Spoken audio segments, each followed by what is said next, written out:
Hey you guys, today I'm going to show you how to install your Meta Pixel on your Shopify store, probably within 5 minutes. I'm going to try and go faster. Alright, so once you load up Shopify, go ahead and on the left side, go to your sales channels, type in Meta. The very first one should look like this, Facebook and Instagram, and it'll take you to this app. You're going to want to go ahead and click install, and you can see the developers actually, Meta.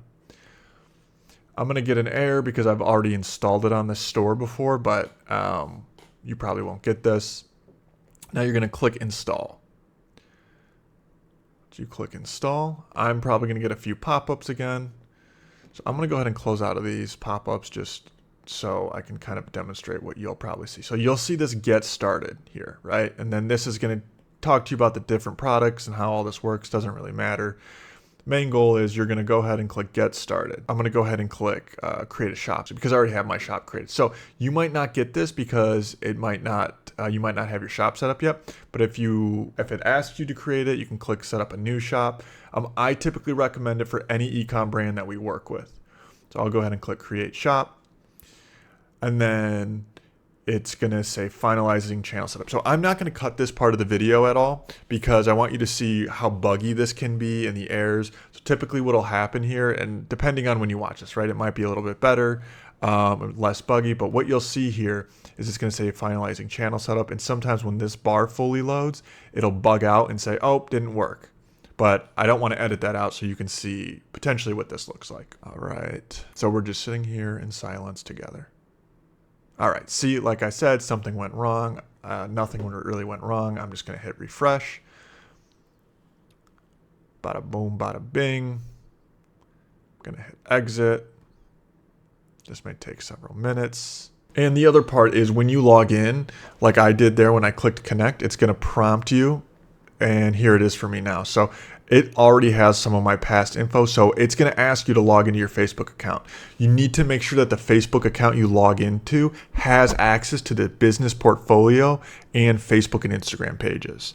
So if you don't have that set up, you need to make sure that that's set up.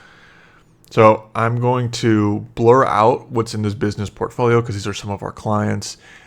What you want to do is go ahead and scroll down to the correct portfolio ID and then connect it.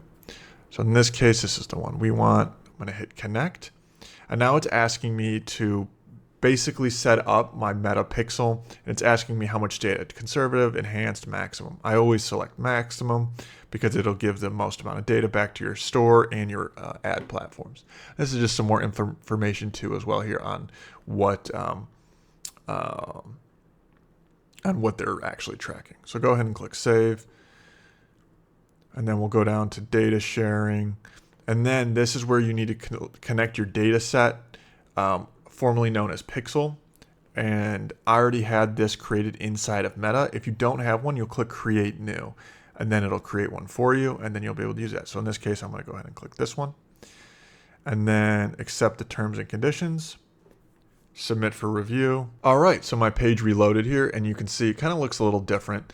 If I go to my settings, it's going to show all the things I connected. So my catalog's in here, all this good stuff. If I go back to the overview level, I'm still getting the shop thing. So I'm going to click create shop again.